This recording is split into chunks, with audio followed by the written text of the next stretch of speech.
Okay, so video games. We've been told throughout our entire lives that video games are bad for us, whether it be from maybe some of our parents or from teachers, and especially news sources when they have many statements like video games are the reason why Americans are so violent now, or that the reason for these catastrophic events like the shootings and such other outlandish claims like that. But I'm here to tell you that video games are actually good for you and beneficial.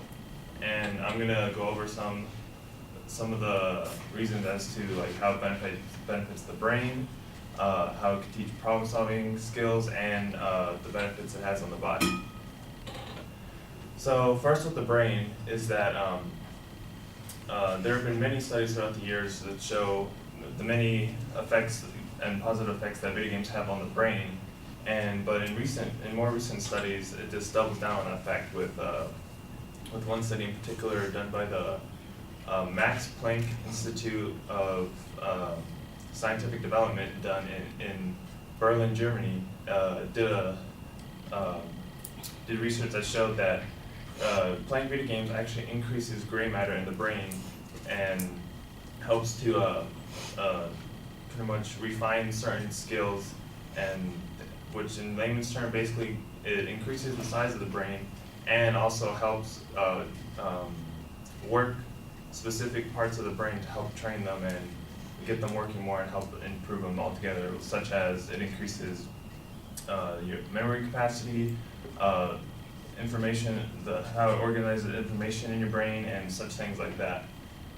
And in the study, they actually had two groups of people. They had one group of people play a video game of Mario 64 for at least 30 minutes for 2 months straight, and another group of people played no video games for 2 months straight. And they used MRI scans to scan the certain groups of people's brains before and after the study. And what they found was that the people who had played video games for 2 months straight actually had an increase in brain size and of certain skills in the brain, and the other side didn't really have much growth at all. And so that just goes to prove with certain other studies that show that video games can be used to train specific parts of the brain for certain in medical diseases, such as if someone's brain size decreased from either an accident or a medical condition, or they could use video games to help train these certain parts of the brain to help these people with their disabilities, especially with the biggest case for Alzheimer's, because that's where memory loss, and video games have been shown to help improve your parts of the brain that improve your memory. And for the next part is how they affect help with problem solving skills. So this is very apparent, especially for younger kids and teens. So whether it be for more kid games such as like Minecraft and such, what can help children develop the skills for, of course, solving different types of problems and using different kind of elements to combine and to create something, and use their creativity in that form to help work their brain. And there are also many other types of games, such as more simulation type of games like SimCity or Civilization Revolution and such, and other games like this, which actually help younger teens and children to learn how to pretty much manage things. So like with such games like SimCity, it actually teaches them with more realistic world stuff, such as, because in that game you control your own city and such as that, and so it teaches them how to manage money and how to manage certain operations and tax rates and such things like that. And I know some games, of course, that might be boring to some people, but those are just a small category, a specific type of genres for people and kids to help train certain parts of the brain and things like that. And for how they help benefit the body is, in a study done by the University of Rocha, actually they did a study showing that video games actually help to improve your vision. And in the study, it showed how playing video games for as little as 30 minutes a day can actually improve your eyes to render certain different shades of color. And the study also went on to say how the video games can actually improve so it improves your eyesight, and also it can help you physically. And whether it be as something as simple and obvious as slimming down your waistline with certain games like Just Dance or Dance Central or the Wii Fits or Wii Sports games. But also looking at it from another physical standpoint, it actually helps to improve your motor skills. So it helps with your motor skills and also your hand-eye coordination and other things like this. And so, in conclusion, like video games, as I said, can help you in many beneficial ways, and these are just a few out of many more different ways, but if I talk about them now, we'd kind of be here all day. But of course, like anything else, I do have to mention that, of course, if you play too much, it is bad for you. But like I said, don't let that deteriorate you from thinking positively about video games, because like I said, you can say that about anything.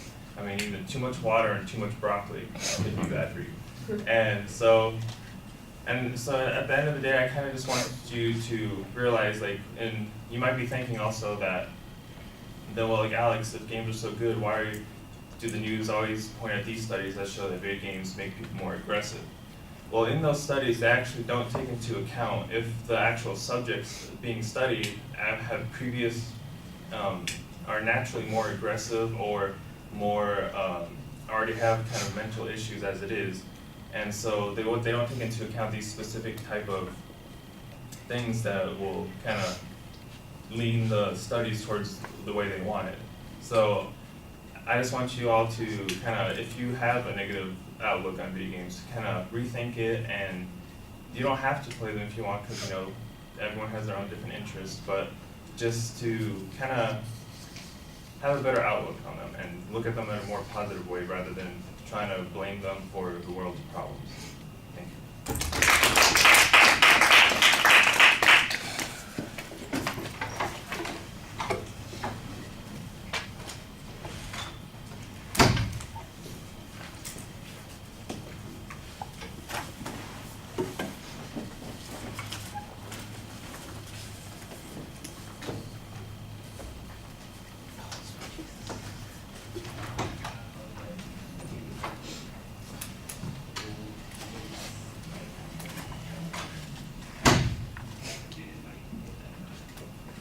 So Vivi, what did you think?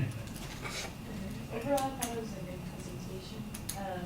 He did start off really strong with what his view was on playing video games.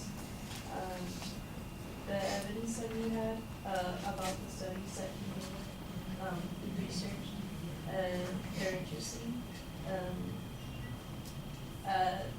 Towards the end, he kind of like did a double-edged sword sort of with the study about if the people were aggressive or not, and that was I think a main point that he was trying to make in the beginning.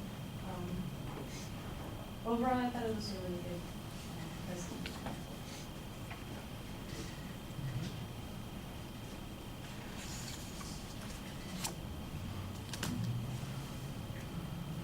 Well, you start with the topic word, which is a little bit awkward. I think you would have been better off by talking about, using a more dramatic way of presenting those criticisms. The rhetorical question: have you ever heard your parents yell at you because you're spending too much time playing video games? Or have you ever read a story that seen a story on the media that talked about how some school shooter was obsessed with Doom or something like that?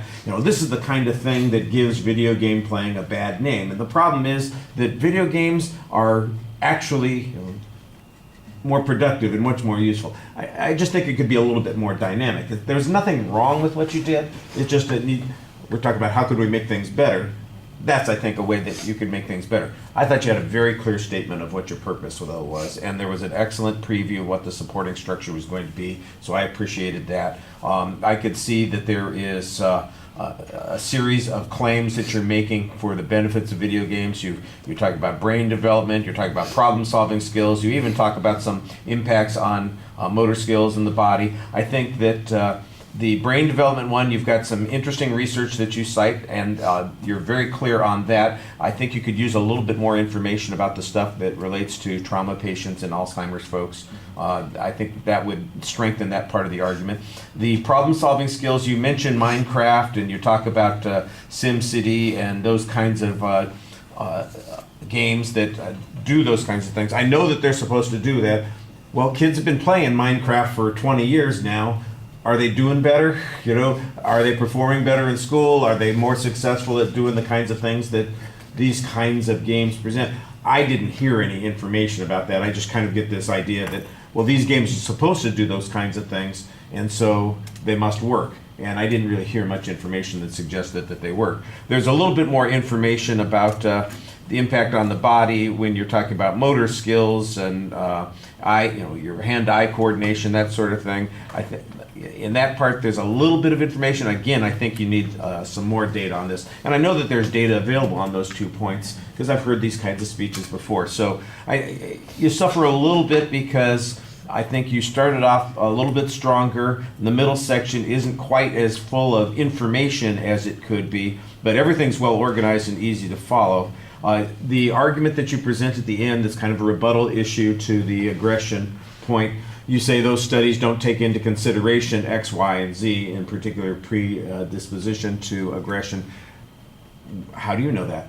You know, I know you got that information from someplace. I hope you got that information from someplace, and it's not just something that you've made up, but you don't give us any reason to believe that that's true. So if you're going to make an assertion like that, you ought to provide some proof for it. Presentation, I think you're very solid. You're not doing anything that I would say is particularly wrong, all right? So everything is good. You could do some things that might be a little bit more enhancing, sort of like the introduction is solid, but what could you do to add to it a little bit? And I think your facial expressions could be a little bit more dynamic, and I think your voice could be a little bit more dynamic, but I could hear everything that you were saying. You looked at us for the most part. You come across, your posture and your body movements definitely suggests authority about the subject matter, so I think you're doing a good job there. I'm just talking about things that could make things better, okay? All right, thank you.